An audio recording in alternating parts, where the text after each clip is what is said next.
जय माता दी।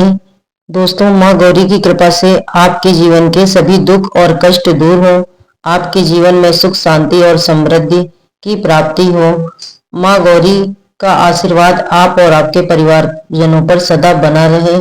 आज नवरात्रि का 8वां दिन है और इस दिन माँ भगवती के गौरी रूप की पूजा की जाती है। आज की इस आप महागौरी माँ की कथा सुनेंगे। नवरात्र के 8वें दिन महागौरी शक्ति की पूजा की जाती है, जो इसी नाम से जानी जाती है। इनका रूप गौर वर्ण का है। इनकी उपमा शंख, चक्र और कुंद के फूल से दी जा गई है। अष्टवर्षा भवेद गौरी यानी इनकी आयु 8 साल की मानी गई है। इनके सभी आभूषण और वस्त्र सफेद हैं, इसीलिए इन्हें श्वेतांबरा या श्वेतांबरधरा कहा है।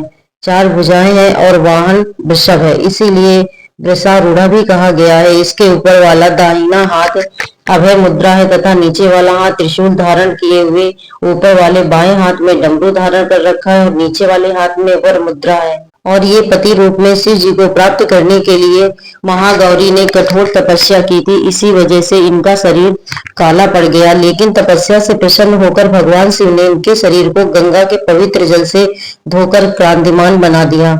उनका रूप गौर वर्ण का हो गया, इसीलिए इन्हें महागौरी कहते हैं। ये अमोघ फलदायिनी है और इनकी पूजा से भक्तों के तमाम दुख दूर हो जाते हैं, पूर्व संचित पाप भी नष्ट हो जाते हैं। महागौरी की पूजा अर्चना, उपासना, आराधना कल्याणदायी और फलदायी है।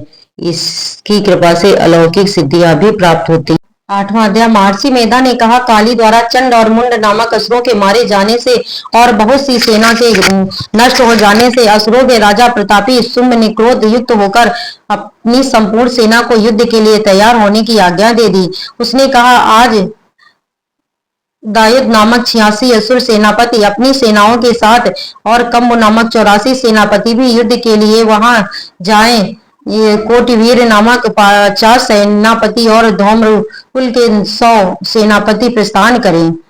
मेरी आज्ञा से सजकर युद्ध के लिए कूच करे। भयानक शासन करने वाले असुरों का स्वामी शुंभ इस प्रकार आज्ञा देकर बहुत बड़ी सेना के साथ युद्ध के लिए स्वयं भी चला। भयंकर असुर सेना को अपनी ओर आते हुए देखकर चंडिका देवी ने धनुष की टंकोर से पृथ्वी और आकाश के बीच का भाग गुंजमान कर दिया। हे राजन, इसके पश्चात देवी के सिंह ने दहाड़ना आरंभ कर दिया और अंबिका के घंटे के शब्दों में ने उनको और भी बढ़ा दिया। धनुष की टंकोर, सिंह की दहाड़ और घंटे के शब्द से सब दिशाएं गूंज उठी और इसके बाद ही काली ने अपने विकट मुख को और भी भयानक बना दिया। ऐसे भयानक शब्द को सुनकर राक्षस सेना ने देवी, सिंह और काली को चारों ओर से घेर लिया। हे राजन, उस समय दैत्यों के नाश के लिए और देवताओं के हित के लिए ब्रह्मा, विष्णु, कार्तिकेय, विष्णु तथा इंद्र आदि देवताओं की शक्तियों जो अत्यंत पराक्रम और बल से संपन्न थी, उनके शरीर से निकलकर उसी रूप में चंडिका देवी के पास गई। जिस देव का जैसा रूप था, जैसे आभूषण थे और जैसा वाहन था, वैसा ही रूप, आभूषण और वाहन लेकर देव शक्तियां दैत्यों से युद्ध करने के लिए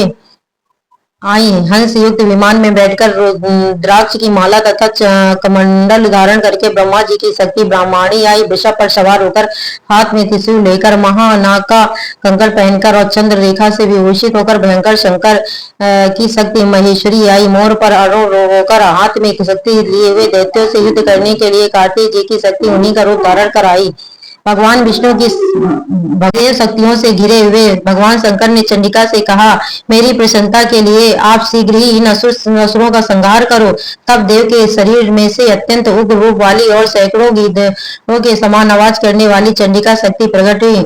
उस अपराजिता देवी ने धूमिल जटा वाले भगवान शंकर जी से कहा, प्रभु, आप मेरी ओर से दूत बनकर शुंभ और निशुंभ के पास जाइए और उनने अत्यंत गर्वीले दैत्य तथा उनके अतिरिक्त और भी जो दैत्य वहां युद्ध के लिए उपस्थित हो, उनसे ही भी कहिए, हे दैत्य, जो तुम्हें अपने जीवित रहने की इच्छा हो तो त्रिलोकी का राज इंद्र को दे दो, ताकि देवताओं का यज्ञ भाग मिल जाए तथा तुम पाताल लोक को चले जाओ।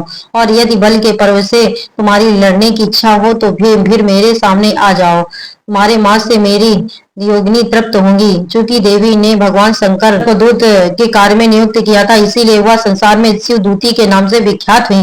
भगवान शंकर के मुख से देवी का यह संदेश पाकर उन दैत्यों के क्रोध का कोई पारावार न रहा और जिस स्थान पर जहाँ देवी विराजमान थी वहां पहुंचते और जाते ही उन पर बाणों और शक्तियों और तलवार आदि शस्त्रों से वर्षा करने लगे। देवी ने उनके फेंके हुए बाणों, शक्तियों, शूल और फरसों को खेल ही खेल में अपने बाणों से काट डाला और काली देवी उनके साथ आगे खड़ी होकर शत्रुओं को त्रिशूल से विदीर्ण करने और खड्ग से कुचलने लगी। ब्राह्मणी जिस ओर जाती उसी ओर अपने कमंडल का जल छिड़ककर दैत्यों के वीर व बल को नष्ट कर देती थी। इसी प्रकार महेश्वरी त्रिशूल से, वैष्णवी चक्र से और अत्यंत को वाली कौमारी शक्ति असुरों को मार देती। इंद्री के वज्र से प्रहार से सैकड़ों दैत्य रक्त बहाते हुए पृथ्वी पर सो जाते। वाराही ने कितने ही राक्षसों को अपनी थूथन द्वारा मृत्यु के घाट उतार दिया और दाढ़ों से उग्र भाग से कितने ही राक्षसों गणों के नाना प्रकार के उपयोगों से बड़े बड़े असुरों को मारते हुए देखकर राक्षसी सेना भाग खड़ी हुई। सेना को इस प्रकार भागते देखकर रक्त बीज नामक महापराक्रमी राक्षस क्रोध में भरकर युद्ध के लिए आगे आया। उसके शरीर से जो रक्त की बूंदें पृथ्वी पर गिरती थी, जैसे ही उसी के समान बलवान उस दूसरा दैत्य पृथ्वी पर उत्पन्न हो जाता था। रक्त बीज गदा हाथ में लेकर इंद्री के साथ युद्ध करने लगा। जब इंद्री ने अपने वज्र से उस पर प्रहार किया तो उसके प्रहार से घायल होने के कारण उनके शरीर से बहुत सा रक्त गिरने लगा। इसकी प्रत्येक बूंद से उसी के समान बलवान तथा महापराक्रमी दैत्य उसी प्रकार से प्रकट हो गए। वे सबसे दैत्य रक्तबीज के समान ही बलवान और तेज वाले थे, जो भयंकर अस्त्र शस्त्र देकर देवियों के साथ घोर युद्ध करने लगे। तब इंद्री के वज्र प्रहार से उसके मस्तक पर चोट लगी और रक्त बहने लगा तो उससे हजारों महासुर उत्पन्न हुए। इससे यह संपूर्ण जगत व्याप्त हो गया। कौमारी ने शक्ति से, बराही ने खड्ग से और महेश्वरी ने त्रिशूल से उसको घायल किया। इस प्रकार क्रोध में भरकर उस महादैत्य ने भी सब माताओं पर गदा से प्रहार किया। माताओं ने भी शक्ति और शूल इत्यादि से उनको जो बार बार घायल किया, उससे सैकड़ों महादैत्य उत्पन्न हुए।